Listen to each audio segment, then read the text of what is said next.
Ethics बहुत जरूरी है दोस्त। एक बेटा अपने घर गया अपनी माँ के पास, उसने माँ को बोला आज एक दुविधा में हूं माँ। तो माता ने बोला क्या हुआ? बोला आज एक ऐसा काम करने के लिए बोला गया है जिसमें पैसे तो बहुत है लेकिन मन गवाही नहीं देता।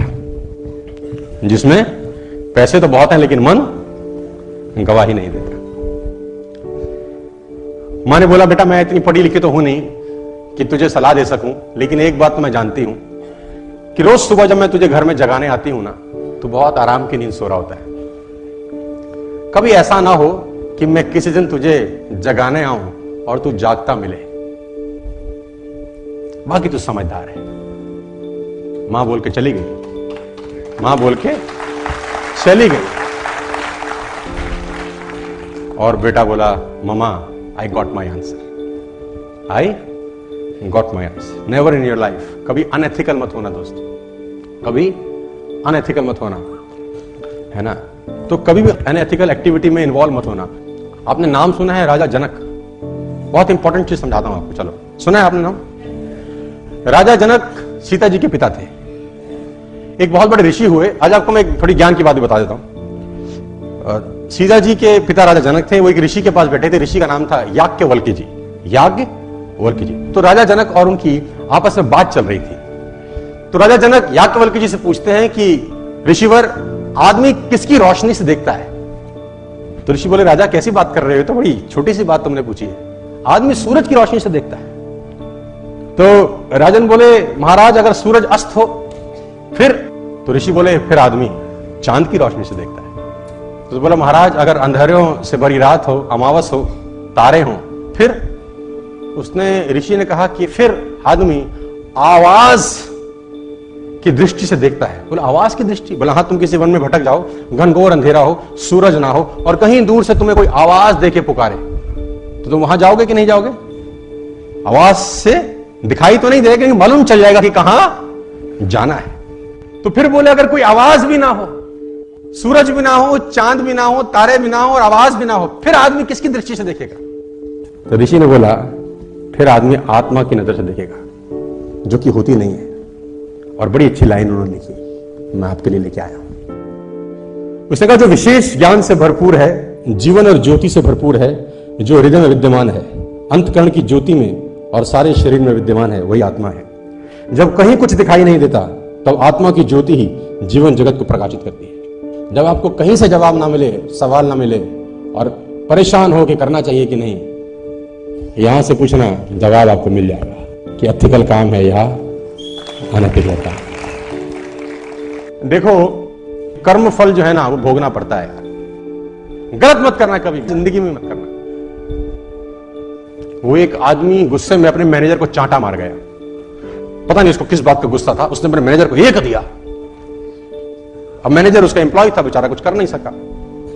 मैनेजर घर गया, सारा गुस्सा बीवी पे निकाला, एक उसने बीवी को दिया। अब बीवी क्या करती? बड़ा गुस्सा था, उसने बड़े बड़े लड़के पे एक मारा। अब बड़े बड़े लड़के का बस ना मां पे चले ना बाप पे, उसका छोटा भाई बैठा था, खेल खेल में उसने एक रपेट उसको दिया। दुकानदार ने मैनेजर को सपेटा, मैनेजर ने बीवी को मारा, बीवी ने बेटे को मारा, बेटे ने छोटे भाई को मारा। अब छोटा भाई के घर में और कुछ था नहीं जिसको पीट सके, तो गुस्से में बाहर गया, बाहर कुत्ता था, उसे लात मारी। अब कुत्ते को जब लात मारी, कुत्ता भागा और उसने एक आदमी के पैर में काटा, और वो आदमी वही था जिसने मैनेजर को मारा था। तो मैं आपको बता दूं, एक चांटा भी किसी को गलत मारा तो कर्म फल तो भोगना ही पड़ता है सर। आप सोचो कि कुछ नहीं है तो खाता चल रहा है, उसका खाता बड़ा शानदार है, उसके खाते में 0.00001% एरर नहीं होता है ना। वो कहते हैं ना कि आंख ने फल देखा तो मन में लालसा हुई। अब आंख तो फल तोड़ने जा नहीं सकती, फल देखा आंख ने, गए पैर। अब पैर ने देखा तो पैर तोड़ नहीं सकते, फल तोड़ा हाथ ने। जिसने देखा वो गया नहीं, जो गया उसने तोड़ा नहीं, जिसने तोड़ा उसने खाया नहीं, जिसने खाया उसने रखा नहीं, चला गया पेट में। और थोड़ी देर में जब माली ने देखा तो डंडे लगे पीठ को। पीठ ने बोला हाय मेरा क्या कसूर था, लेकिन जब डंडे लगे पीठ को तो आंसू निकले आंख से, देखा उसी ने था। तो कर्म फल भोगना है यार। और मैं आपको एक प्रसंग सुना देता हूं, यहां पर शायद आपके काम आ जाए। मैं 2 ग्रंथों से बड़ा प्रभावित हूं, रामायण और महाभारत, और मैं अक्सर इनकी बातें भी करता रहता हूं। वो पुराना इतिहास जो है उसमें जितना कुछ सीखने को है वो दुनिया में कहीं सीखने को नहीं है। बहुत कुछ सीखने को है राम जी के जीवन में, कृष्ण जी के जीवन में बहुत कुछ सीखने को है। और रामायण एक ऐसा ग्रंथ है जिसमें एक एक चीज सीखने को है। मैं कभी कभी कुछ लेडीज से बात करता हूं, हम तो बहुत दुखी हैं जी, पति बेकार मिला है, बच्चे नालायक हैं।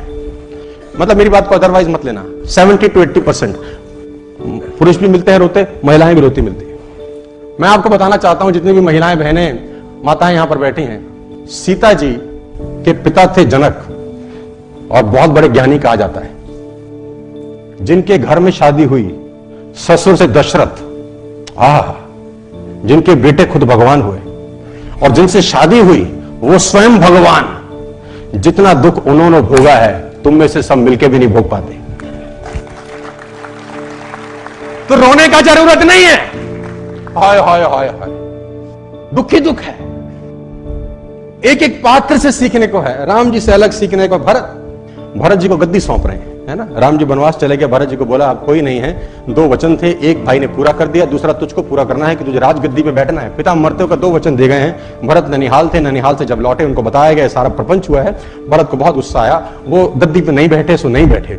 उनको खूब समझाया गया कि तुम्हें गद्दी पे बैठना है, ये पिता की आज्ञा है, पिता की आज्ञा मानना तुम्हारा फर्ज है। बड़े भाई ने भी मानी है तो तुमको भी मान। तो गुरु समझा रहे हैं, तो गुरु ने बोला अगर मैं समझाऊं तो भी नहीं बैठेगा, अगर मैं समझाऊं और मैं आज्ञा दूं तो भी भरत गद्दी पे नहीं बैठोगे।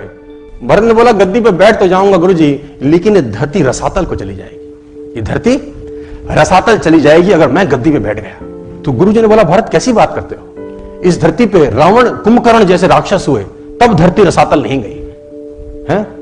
रावण कुंभकर्ण जैसे राक्षस हुए, धरती रसातल नहीं गई। हिरण्याकश्यप जैसे राक्षस हुए, धरती रसातल में नहीं गई। भरत जैसा महात्मा बैठेगा तो धरती रसातल को चली जाएगी, कैसी बात करते हो। भरत ने बोला महाराज, कुंभकर्ण रावण का भार धरती माता सहन कर लेती है क्योंकि उसको पता है कि राक्षस है। हिरण्याकश्यप का भार धरती माता सहन कर लेती है क्योंकि उनको पता है राक्षस है। लेकिन जब रावण, कुंभकर्ण और हिरण्याकश्यप का काम राम का छोटा भाई करने लगे तो धरती माता भरोसा किस पे करेगी, ये तो रसातल को ही चली जाएगी। मैं नहीं बैठूंगा। वो नहीं बैठे सो हमारा तो 4 इंची दीवार इधर उधर हो जाए बस, भगवान कसम कोर्ट केस हो जाते हैं। इसीलिए आपकी हमारी चर्चा हमारे जाने के बाद नहीं होगी, युग बीत गए हम उनकी बात कर रहे हैं। यार ऐसा कुछ करके जाना चाहिए।